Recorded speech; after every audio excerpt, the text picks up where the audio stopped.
5 फरवरी है और 5 फरवरी के बारे में आप लोग जानते हैं। ये 1947 से लेकर अब तक तकरीबन 77 साल हो चुके हैं। 77 इतना अरसा हो चुका है।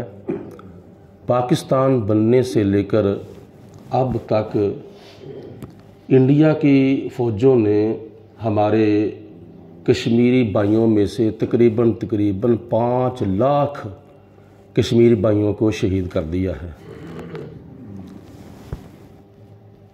ये कितने अफसोस की बात है कि तकरीबन 77 साल हो चुके हैं कश्मीरी भाई अपनी आज़ादी के लिए जंग लड़ रहे हैं, अपनी जानें कुर्बान कर रहे हैं।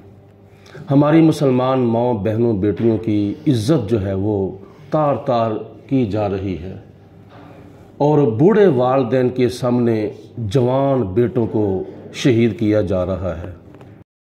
ये नजायज़ कब्ज़ा जो किया हुआ है कश्मीरी भाइयों के ऊपर, तो ये कितनी जुल्म की इंतहा है।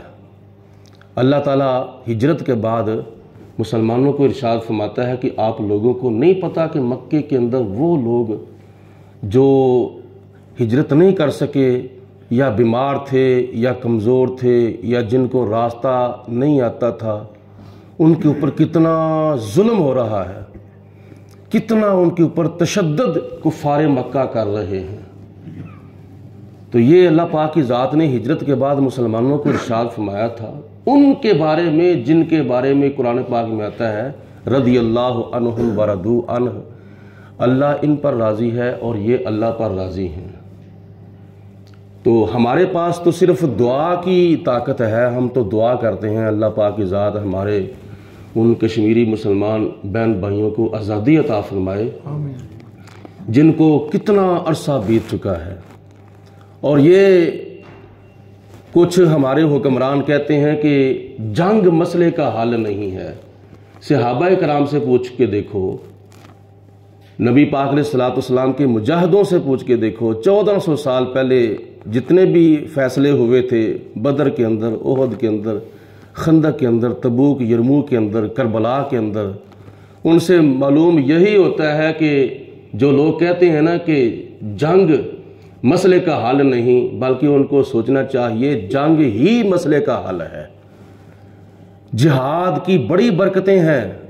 जिहाद के बगैर अल्लाह ताला से कामयाबी नामुमकिन है। और कुरान पाक में अल्लाह ताला ने मुतअद्दिद मकामात पर इरशाद फरमाया है कि जिहाद से क्या मिलता है, इस्लाम को फ़रोग़ मिलता है, इस्लाम का परचम बुलंद होता है।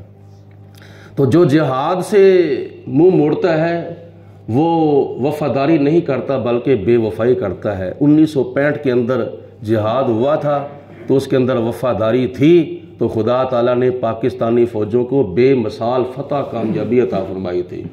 1971 के अंदर जिहाद अगरचे हुआ था लेकिन गद्दारी हुई थी। नतीजा क्या निकला था, मशरकी पाकिस्तान बांग्लादेश बन गया था। तो अभी तो हमने इंडिया से 1971 का बदला लेना है। तो ये बहुत बड़ी नाकामी है हमारी कि जो जिहाद से मुंह फेरते हैं। तो जिन हुक्मरानों ने स्कूल के निसाब से कुरान पाक की वो आयतें निकाल दी हैं जिनके अंदर जिहाद का अल्लाह पाक ने बयान फरमाया था, तो फिर कामयाबी कैसे मिलेगी? हमारे अल्लाह ताला फ़लस्तीन को कैसे आज़ाद करेगा, कश्मीर को कैसे आज़ाद करेगा? हकीकत में खुदा सब कुछ कर सकता है, लेकिन ज़रिया अल्लाह ताला की ज़ात ने मुसलमानों को बनाया है। जिहाद मुसलमानों पर अल्लाह की ज़ात ने फ़र्ज़ किया है। तो 5 लाख को थोड़ी सी तादाद नहीं है, 5 लाख कश्मीरी भाइयों को उन्होंने शहीद कर दिया है अब तक। तो दूसरे मुसलमान हुक्मरान जो हैं वो टस से मस भी नहीं हो रहे। वो अपने मौज और क्या नाम है मज़े और सुरूर की ज़िंदगी बसर कर रहे हैं। उनको अपनी अपनी पड़ी हुई है। अल्लाह पाक की ज़ात तौफीक दे तो क्या होना चाहिए, ऐ मुजाहिद बांध कर सर पे कफन कश्मीर चल। इसमें अल्लाह पाक की ज़ात तुझे भी कामयाबी देगी और उनकी भी अल्लाह ताला जालिमों से जान छुड़ाएगा। एक सहाबी थे जंगे ओहद के मौका पर उनके दिल के ऊपर तीर लगा, वो तड़प रहे थे। तो दूसरे सहाबा कराम ने उनके साथ इज़हार हमदर्दी करते हुए तीर खींचने का इरादा किया। तो उस सहाबी ने कहा कि क्या करना चाहते हो मेरे साथ? जी हम तीर निकालना चाहते हैं। तो उन्होंने कहा कि मुझे उठाकर नबी पाक अलैहिस्सलाम के कदमों में ले जाओ, मैं चाहता हूँ कि आखिरी वक्त हो, मेरी जान निकले तो हुजूर के कदमों में निकले। तो जब उस सहाबी को उठा के सहाबा कराम ने हुजूर अलैहिस्सलाम के कदमों में पहुँचा दिया, तो रवायात में आता है कि वो अपने होंठ जो थे वो नबी पाक अलैहिस्सलाम के कदमों के साथ मस कर रहा था, अपनी गालें हुजूर के कदमों के साथ रगड़ रहा था और साथ कह रहा था, फस्तो बे रब्बिल काबा, रब्बे काबा की कसम, मैं अपनी मुराद को पहुंच चुका हूं, मैं कामयाबी हासिल कर चुका हूं, क्योंकि इसी में कामयाबी है ना। दोनों आलम में तुम्हें मकसूद घर आराम है, उसका दामन थाम लो जिसका मोहम्मद नाम है। मोहम्मद की गुलामी दो जहां की कामयाबी है, जो ये हासिल नहीं तो दो जहानों में खराबी है। कुरान पाक में अल्लाह ताला ने इरशाद फरमाया, कद अफलाह मन तज़क्का व ज़करा रस्म रब्बिही फसल्ला। फरमाया कामयाब हुआ वो जिसने तहारत व पाकीज़गी इख्तियार की और अल्लाह का जिक्र किया और 5 वक़्त की नमाज पढ़ी। 5 वक़्त की नमाज में कामयाबी है, बेनमाजी होने में कामयाबी नहीं है।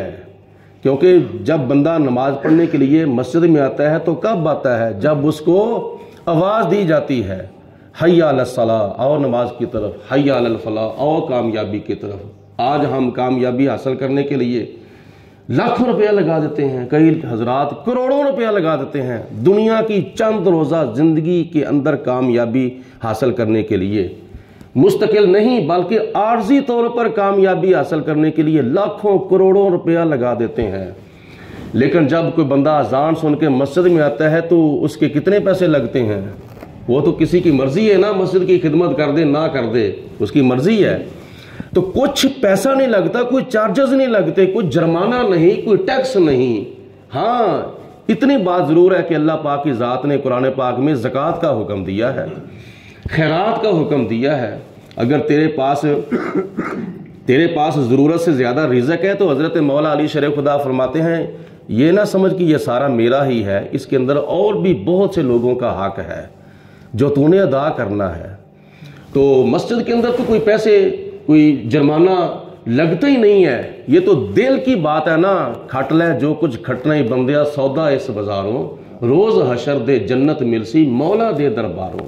तो दुनिया की कामयाबी हासिल करने के लिए इलेक्शनों के दिनों के अंदर लाखों करोड़ों रुपया लगा देते हैं, लेकिन आखिरत की कामयाबी हासिल करने के लिए क्या करना चाहिए? मुअज्जिन जब कहता है ना हय्या अलस सलाह हय्या अलल फलाह, उसकी आवाज़ पर लब्बैक कहते हुए मस्जिद में हाजिर बंदा हो जाए, नमाज 5 वक़्त की पढ़े पाबंदी के साथ, अल्लाह ताला दुनिया की कामयाबी भी अता फरमाएगा, आखिरत की कामयाबी भी अता फरमाएगा। और यह भी याद रखे, कोई बंदा नाकाम नहीं होना चाहता, कोई बंदा दुनिया के अंदर नाकाम नहीं होना चाहता। वो कहता है मैं कामयाब हो जाऊं, जो भी काम करूं मुझे कामयाबी मिले, जो भी काम करूं मुझे कामयाबी मिले। तो कामयाबी ऐसे नहीं मिल जाती, कामयाबी मेहनत करने से मिलती है, कामयाबी कोशिश करने से मिलती है। कुरान पाक में अल्लाह ताला ने सूरत बकरा के आगाज़ में ही चंद निशानियां बयान फरमा दी हैं कामयाबी की, कि पहले नंबर पर वो अल्लाह, रसूल, आखिरत, कब्र, हशर, फरिश्तों, पहले नबियों पर बगैर देखे ईमान लाते हैं। और दूसरी उनकी अलामत यह है वो 5 वक़्त की नमाज पढ़ते हैं। तीसरी उनकी अलामत यह है कि अल्लाह ताला के दिए हुए में से अल्लाह की राह में खर्च करते हैं। चौथी उनकी अलामत यह है कि वो कुरान पाक पर भी ईमान लाते हैं और पहली किताबों पर भी ईमान लाते हैं। 5वीं उनकी अलामत यह है कि वो आखिरत पर पक्का यकीन रखते हैं। और 6ठे नंबर पर खुदा ने फिर उनका रिजल्ट बयान फरमाया, उलाइका अला हुदम मिन रब्बिहिम, ये वो लोग हैं जो अपने रब की तरफ से हदायत पर हैं। और दूसरा उनका रिजल्ट खुदा ने यह बयान फरमाया, व उलाइका हुमुल मुफलिहून, और यही लोग दुनिया के अंदर भी कामयाब हैं, कब्र के अंदर भी कामयाब हैं और आखिरत के अंदर भी कामयाब हैं। इसी तरह अल्लाह ताला की ज़ात ने मुतअद्दिद मकामात पर कामयाबी की निशानियां बयान फरमाई हैं। तो कामयाबी हासिल करने के लिए सबसे बुनियादी बात यह है 5 वक़्त की नमाज। और कामयाबी तो तुम्हें आवाज़ देती है, लोग اے لوگو کامیابی حاصل کرنے والوں، میں تو یہاں ہوں، میں تو مسجد کے اندر ہوں، آؤ نماز پڑھو 5 وقت کی، اللہ پاک تمہیں کامیابی عطا فرمائے گا۔ تو نبی پاک صلی اللہ علیہ وسلم کی تعلیمات پر عمل کرنے سے ہی کیا نام ہے دنیا کے اندر عزت بھی ملتی ہے، کامیابی بھی ملتی ہے، اور اسی طرح آخرت میں بھی عزت ملے گی اور کامیابی بھی اللہ تعالیٰ عطا فرمائے گا۔ تو یہ بڑی قیمتی باتیں ہیں۔ تو کوشش کرنے سے کیا ملے گا؟ کامیابی ملے گی اور عزت ملے گی۔ سر سے لے کر پاؤں تک بندہ اپنے آپ کو چیک کر لے، میں کس طرف جا رہا ہوں؟ میں اپنے پیارے نبی کی تعلیمات کی طرف جا رہا ہوں یا کسی غیر کا کلچر اپنا رہا ہوں؟ سر سے لے کر پاؤں تک اپنے آپ کو چیک کرو۔ رب العالمین کی ذات بابرکات کی بارگاہ میں دعا ہے، خدا تعالیٰ کی ذات ہمارے کشمیری بھائیوں کو کامیابی عطا فرمائے اور آزادی عطا فرمائے، فلسطین کو اللہ تعالیٰ آزاد فرمائے، اور پوری دنیا پر اللہ تعالیٰ اسلام کو غلبہ اور فوقیت عطا فرمائے۔ جتنے بھی ہمارے کشمیری بھائی شہید ہو چکے ہیں، فلسطینی بھائی شہید ہو چکے ہیں، اللہ تعالیٰ ان کے زیادہ سے زیادہ درجات بلند فرمائے۔ وآخر الدعوانا ان الحمدللہ رب العالمین، صلاۃ و سلام علیک یا سیدی وعلی آلک و صحابک یا سیدی یا حبیب اللہ، صلاۃ و سلام